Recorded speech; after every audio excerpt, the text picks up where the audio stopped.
Welcome to this week's video presentation. This week I'm going to be talking about time management and how to optimize the use of time, part 1. In this part I'm going to talk about what is commonly referred to as the African time. And of course, how to use the Pareto Principles, and of course, the popular quadrant in opting our effectiveness about time management. Africans generally are known to manage time, and so we hear of the African time. But is there really an African time? Not really. It is an attitude that has developed over time.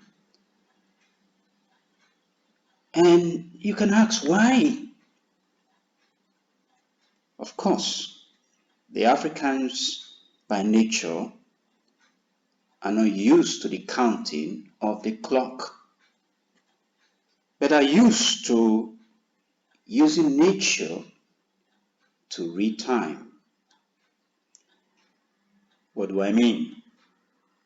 We Africans measure time with the cockcrow at dawn, sun setting, sun rising, movement of the shadow. This is how Africans manage time from beginning. It has not been part of looking at the ticking of the clock. So generally, Africans are not conscious of the ticking of the clock. But must we remain in that way? The answer is no. Time is a fleeting asset.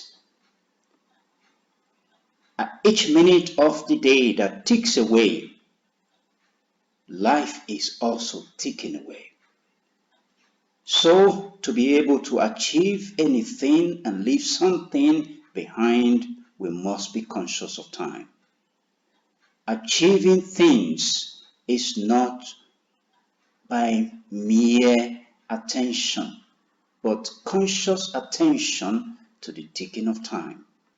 So generally, we need to change our attitude to time and optimize its use.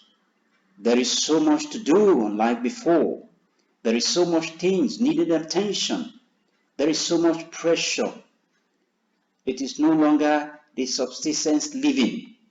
And so we must change that mentality of subsistence living, just living from hand to mouth. For us to live in a city, you must be conscious of the ticking of time. So how do we opt the use of time? In this presentation, I will discuss two major principles that have been developed, models that have been developed, and principally the Pareto Principle of 80-20 rule is very apt. Now that principle can be applied to almost every part of our lives, and particularly when we relate it to time management is also very apt. The Pareto Principle says that as it relates to time management, 80% of effort and time that you put in is likely going to give you 20% of the results. And 20% of the effort and time is what gives you 80% of the results. So, going by this principle, we can quickly understand what is happening to several persons. A lot of persons may be giving 80% of their time to social media, and the result they get we may even be less than 20%. And that could be disastrous. And when you spend time, you can hardly get it back. And that is why some persons are taken unawares. Before they realize it, they are 40 years, 50 years, 60 years, and time is catching up without knowing. So, giving attention to what is done and how it's done will help us to be effective in our use of time. So, according to the Pareto Principle, 20% of the effort that we give in is what gives us 80%. So, for us to be able to optimize the use of time, you must identify this 20%. You must identify the 80% of your time. Switch it. So, give attention to this 20% that gives you 80% of what you need. Switch it around.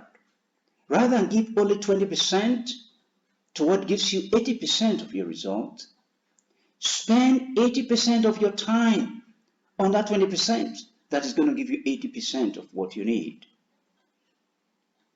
And unfortunately, not many persons give attention to that. That 20% that gives you 80% of what you need includes self-development. And if you recall, in the past few weeks, we've discussed personal leadership. Giving attention to personal leadership will position you to be able to achieve a lot in the use of time. So, identify what takes your time and the result you get from it. Turn it around. Increase more attention now to that 20%. Up the time. It may not be 80% of the time, but up it from 20 to 60, and you will see the result outstandingly changing. The next model I want to discuss on the use of time is the quadrant. Many professionals have discussed about the quadrant, but I decided to title it Action Quadrant. Say the same thing, but in another way. There are things that are urgent. There are actions that are very urgent. There are actions that are not urgent. There are actions that are important. There are actions that are not important. So, we need to identify what belongs to these four quadrants. What is urgent, what is not urgent, what is important and what is not important. We arrive at four quadrants. The first quadrant is urgent and very important. This quadrant means that this thing must be done now. It must be given immediate attention. Whatever is urgent and also important must be given urgent attention. That is not the time to postpone. That is not the time to procrastinate. Example of this includes office deadline. So when you have deadline to meet, that is not the time to procrastinate. That is not the time to begin to gist. That is the time to give ultimate attention and deliver. Your health is giving you signs that something is going wrong. That is not the time to procrastinate. That is the time to give urgent attention. There is crisis. That is the time to take action.